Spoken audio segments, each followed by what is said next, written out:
This really has been a victory for Narendra Modi since he took office. It's been quite a highlight. Yeah, we know there's been a huge amount of criticism for Modi over the sluggishness, the pace of reforms that were promised. Remember, he took to office in 2014 with the biggest mandate in 30 years in India. This is a key centerpiece to his reform agenda. What it essentially promises to do is, at the moment, India's got at least 17 different levies when it comes to sales and consumption taxes. This aims to create a single tax taxed at consumption as opposed to multiple times at different points of production as it happens now. It aims to create a single market of about 1.3 billion increasingly wealthy consumers. It does still need some steps to take place before it can be actually ratified and enacted, but this is seen as a positive for India given the pace of reforms and how long it's taken. It was proposed a decade ago. And in fact, interestingly, the opposition Congress Party, which first proposed it back in 2006, they then blocked it, mainly because Modi, when he was head of Gujarat state, he actually blocked it as well. So there's been a lot of political infighting, but it looks like it's on track. Yeah, no doubt. I was talking to Harsha Subramaniam yesterday saying this is really going to help political mileage or give him some mileage for the prime minister. So overall, though, who looks to benefit the most out of this now? Well, as you say, the political mileage, right, but also perception of the international investor community. There was so much sort of high hopes for India. It's the fastest growing economy. It's a great consumer story, but the concern is that the pace of reforms, the opening up of the market to the outside, which was one of the platforms that Modi took to office with in 2014 when he went on that road trip, you know, Rockstart Modi selling India, Make in India, that has been sort of derailed a little bit. So the credibility of the Indian reform agenda, HSBC saying that this is the poster child of the reform agenda and pushing it through is going to give a major boost to the perception of credibility when it comes to Indian economic reforms. Equities, take a look at how they've benefited. We're looking at the closest sort of these highest levels since August 2015, and that is the surge we've seen on expectations that perhaps we're going to get this passed. Remember, the rupee, Indian equities, that rout last year was one of the worst performers in both currencies and equities globally last year, following that rout in China, of course. We're also looking at companies being able to benefit, logistics companies in particular. There's been a big sort of reaction from foreign and domestic companies, Walmart, Microsoft, PwC coming out and saying that, you know, all of this is a very good thing.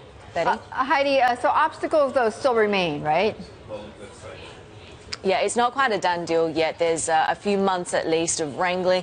It needs support of at least 50% of the states to be ratified. It also needs to be passed by the lower house. The good news is that Modi does have control of the lower house, so that should be seen to go through. The other thing that's the unknown, exactly what this tax will look like. We're looking at somewhere around 18%. That's according to Modi's top economic advisor and the main opposition Congress Party. They want to cap it at 18%. Some states want a higher rate of around 22%. Just for comparison, the median for OECD countries is about 20%. So it goes from everywhere to 5 to 27%. As a result, we could see a short-term spike in inflation. But interestingly, Finance Minister Arun Jaitley saying that all of this could add up to 2 percentage points to India's GDP. India making a move to transform into a common market. In a victory for Prime Minister Narendra Modi, lawmakers approved a goods and services tax on Wednesday. It aims to streamline India's fragmented tax system by implementing one single rate. The country's state-by-state tax codes have been discouraging the expansion of business across state borders. Still, strategists warn the tax could shake up the economy in the short term, disrupting consumption and growth. The level of impact would depend on the standard goods and services tax rate. The bottom line, India is trying to fix its tangled tax system. Now, India is already the world's fastest growing big economy. Yes, faster than China. And now it's reforming to turbocharge that growth even more. Parliament's voted to sweep away its complicated multi-layered tax system and replace it with a unified goods and services tax, so long as the state governments agree, of course. Well, this is a huge step for India, as Yolo Abdafid explains. India's economy, like its population, keeps growing. The country's value in terms of what it produces increased 7.6% in the last financial year. Wednesday's vote to introduce one service and goods tax throughout India has cross-party support and is seen as one of the biggest reforms since 2014 in Narendra Modi's time as Prime Minister. Except one political party, everybody else has supported this bill.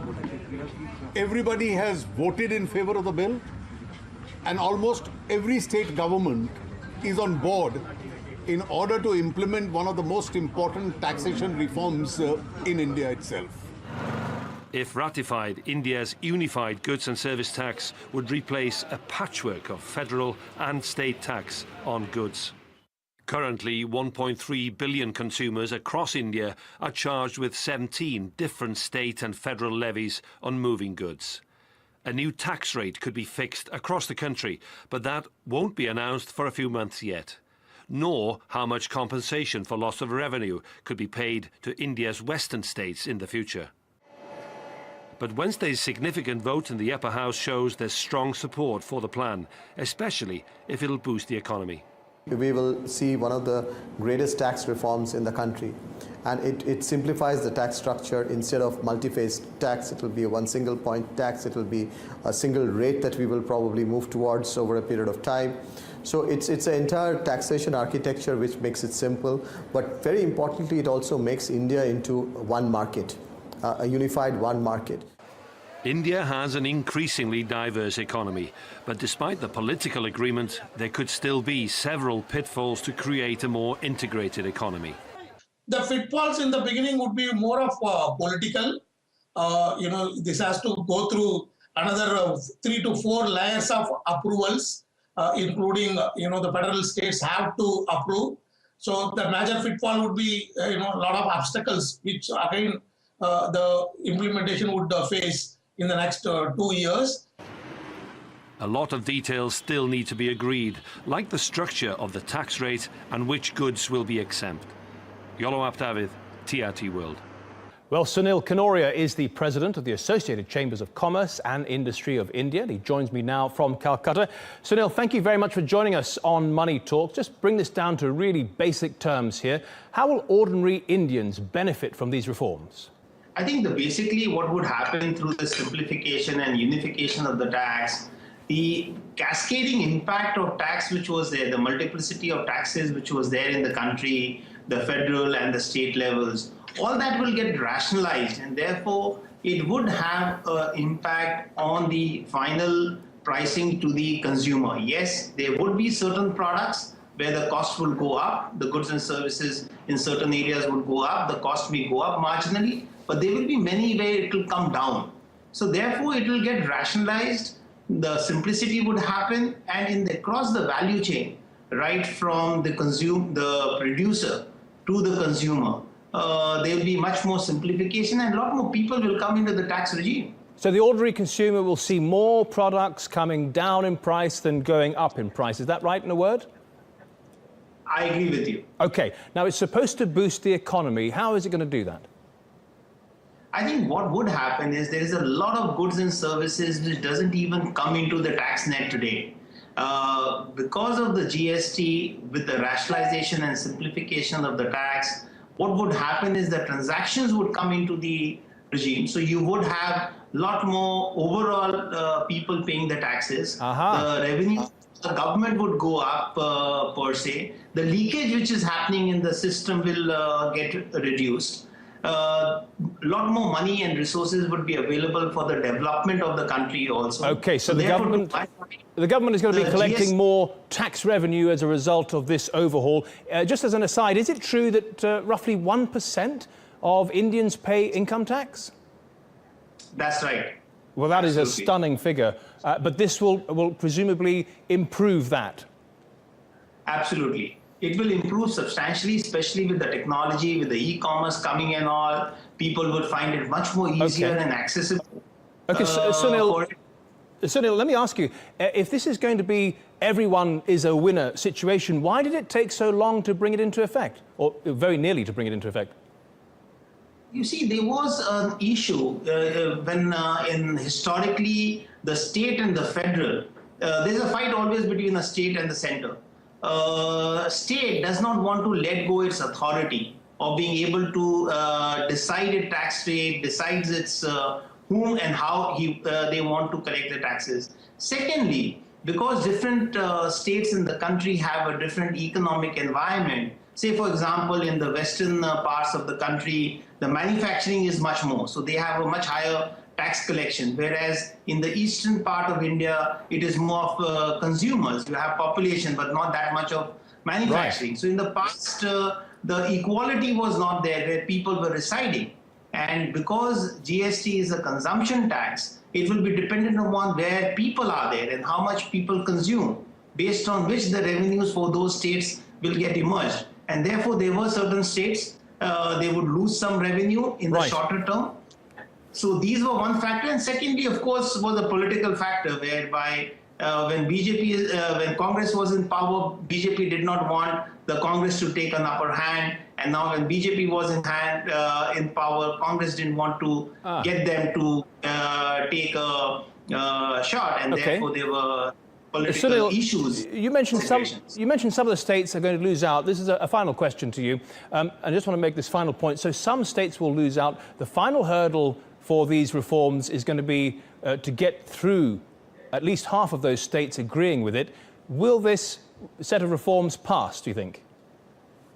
I think there could be a little challenge and delay, but I think ultimately because all the parties are represented in the central level also and they have agreed to it, and especially it is either a state is run by a Congress or a BJP or a regional party, and all have voted for it. So I don't expect that kind of a challenge. It may take a little more time, but it would happen. So we could see it coming into effect by April, yes or no? We are hopeful. We will keep our fingers crossed because we're already in August. Okay. A lot of work done, but let's hope that. Sunil Kanoria, thank you very much for joining us on Money Talks. Hope to see you again soon. Thank you.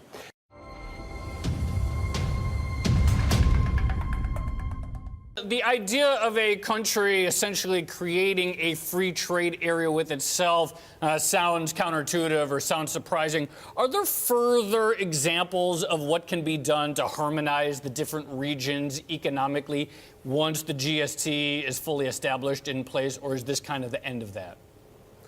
This is the vast majority of it, rules-wise. I think another big step that will take longer that's not really a reform to help integrate India economically is simply infrastructure. Depending on where you are in the country, the connectivity to the rest of the country is quite bad. That's both for transporting either people or goods. So as those infrastructure linkages improve, and that kind of investment is a big part of the government's agenda, you should see more economic integration over time. So it took Modi a while to get this GST tax passed. What did he have to give up to get that done? And will that hurt his standing or his supporters' standing in the local elections and the national elections?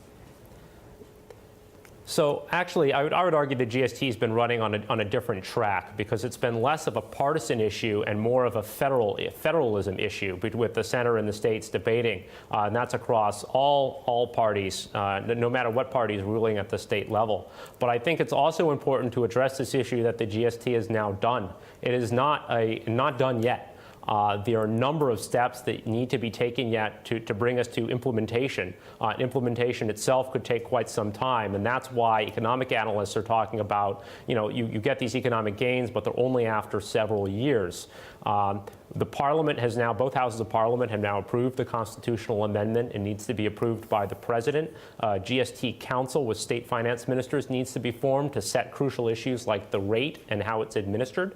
And then it goes back down to the states. The states have to ratify the constitutional amendment. The central government has to pass detailed implementation legislation, and each state government has to pass its own detailed implementation legislation. Then the IT network needed to administer the tax nationally needs to be rolled out. So you can see there's quite a number of steps that still need to be taken in order to make GST a reality on the ground.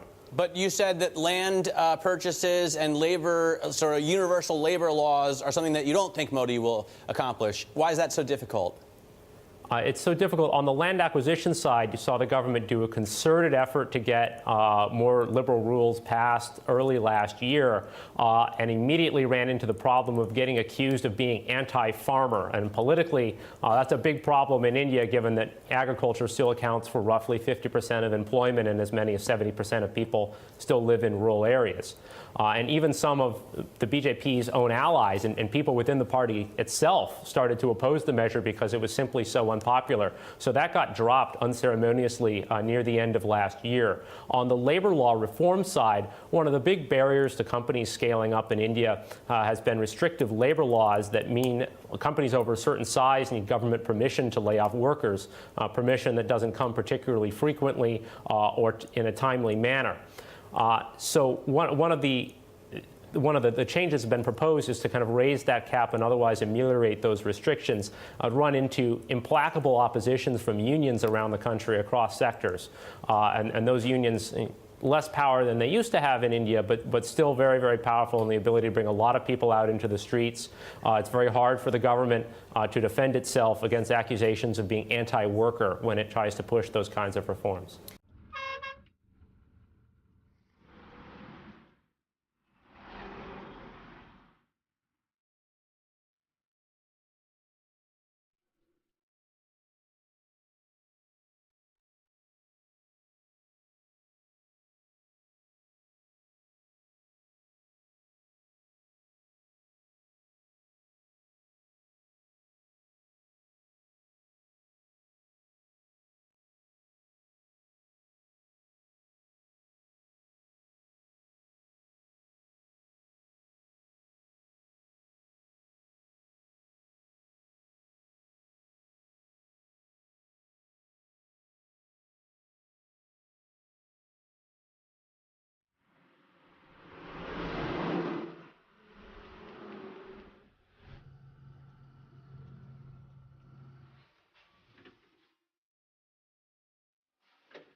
राज्य मंत्री स्वतंत्र प्रभार श्री विजय गोयल, युवा स्वतंत्र प्रभार खेल राज्य मंत्री, जल संसाधन, नदी विकास एवं Ganga.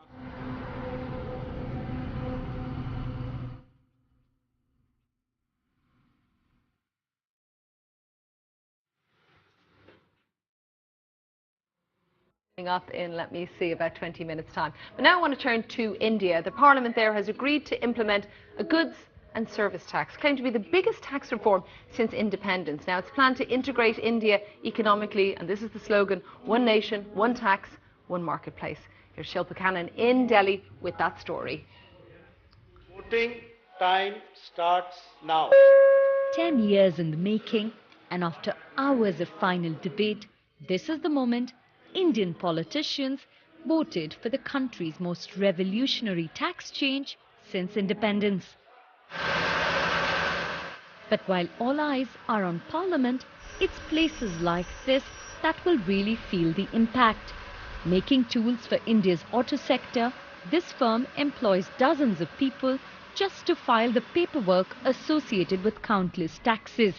The new system should make that a thing of the past, letting it use staff more productively.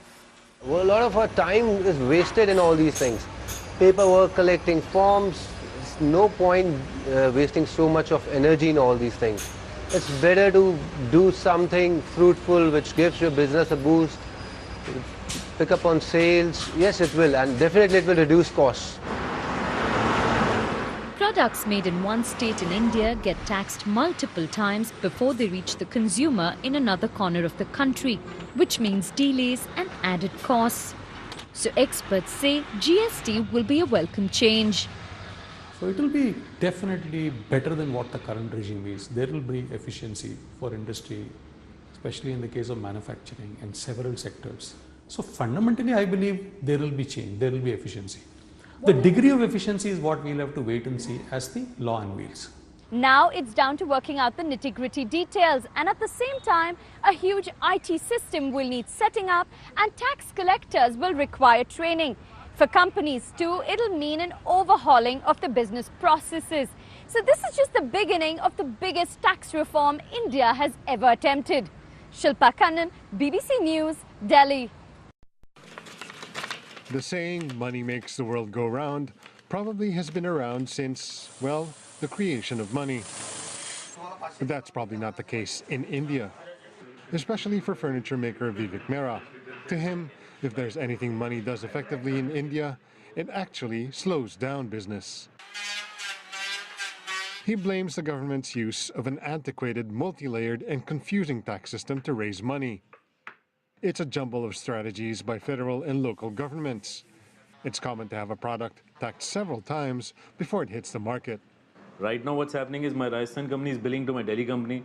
From my Delhi company, I may be billing to some middleman, and then he's billing to the consumer. So they're like 4 times the taxes are being paid on the same product. Prime Minister Narendra Modi seized on that frustration during his push for power and made it one of the centerpieces of his campaign. He vowed to throw out the patchwork tax system and replace it with a goods and services tax. It took Modi more than 2 years to get the GST approved. That's no small feat, since Parliament is actually dominated by a rival party. Through GST, we will see one of the greatest tax reforms in the country. And it simplifies the tax structure. Instead of multi-phase tax, it will be a one single point tax. It will be a single rate that we will probably move towards over a period of time. So it's an entire taxation architecture which makes it simple, but very importantly, it also makes India into one market, a unified one market. Some of the most influential business groups claim it could add as much as 2 percentage points to the country's yearly growth rate. That could help India, which is already the fastest growing major economy in the world, pull further ahead. Still, others are tempering expectations. Most of the people are confused because nobody still doesn't know that what is going to finally happen. So till the time it comes, it will take some time for everybody to get the gist of it, what it's going to be like. The GST bill still has to be approved by at least half of India's 29 states. The government is hoping to implement it by April of next year, but even that may be a bit too optimistic. A new tax arrangement means training for tax officials, overhauling the country's IT systems, and getting used to the new changes. Ahmad Ku, CCTV. For more on India's goods and services tax and the future of the economy under Prime Minister Narendra Modi, I spoke to Peter Colley. He's Chief Investment Officer at DMS Funds. I asked him why the GST is such a big deal. In India, they have so many different taxations that are levied both by states and local authorities that it's a complete and utter mess. And so what the GST is supposed to do is to get rid of all those taxes, with the exception of a couple, and have just one flat tax of between 12 and 18%. Now, Modi actually hailed the passage of this bill as a great step by Team India, a great step towards transformation and better transparency. So some people are wondering about the timing. Why now? Well, actually, I've been rather critical of the Modi government recently because they should have. The GST tax has been floundering for the last 9 years, and it's never got anywhere because politics has got in the way. And so I wrote an article in which I was very critical of Mr. Modi because he was elected with a large mandate to change the status quo. And I said you must pass this legislation to prove to investors, especially foreign investors, that you have the clout that you say you have. And that's why it was so important to do, especially in his first term, because we do have elections coming up in about, what, 2 years, a couple of years. So then with that being said, I mean, at one point Modi, when he was in the lower houses of government, he was actually opposed to this and now has kind of changed his tune. He said once he got that experience and now sees it differently. But does all the blame fall on Modi's shoulders for the time that it took to get to this point? Well, no, as I said just a second ago, it's politics. Politics got in the way, and it's horrible. And I wrote about this, and I said, that nobody seems to be doing the right thing for the population. It's if the opposition party proposes something that may be very good for the Indian population, just because the opponents had suggested the governing party would say no, just a knee-jerk reaction, and that's what happens, and it's ridiculous. So, yes, Mr. Modi may have been against it, but now he's for it. And he should have been for it, and everybody should have been for it. It's a great piece of legislation. Now, speaking of everyone being for it, let's also look at the reaction from the business community. What does this mean for doing business in India right now? Well, what it'll do is India is totally ruled by bureaucracies. And there are two different bureaucracies, one to say yes and one to say no, so nothing gets done. And what this will do is it will eliminate a tremendous amount of bureaucracy. And then it will also cut down on things like corruption in state government level. Because what happens is, in order for a businessman to do any business there, he has to bribe somebody. And this will do away with that level of bureaucracy, as there'll be just the one taxation. So then, with that being said, what do you think will be some of the key industries that could really benefit or perhaps really struggle because of this? Okay. I think the industries that will benefit are pharmaceutical industries, infrastructure, manufacturing, and high tech will be the ones. The ones that, you know that there are not industries, but two products that aren't going to be taxed come under the umbrella of the GST. One is alcohol and one is tobacco, the sin taxes. That's probably because most states get about 25% of their budget from taxing those directly, so they don't want to give that up to the national government. But having said that, one of the industries, and I did just mention that would benefit, is pharmaceuticals at one level. At a different level, they have to work out the business of free medicine.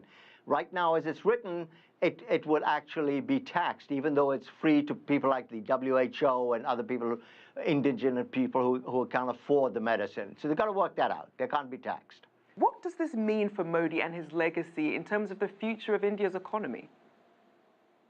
Oh, I think that what GST will do is that it will add about 1% to GDP growth next year. Absolutely.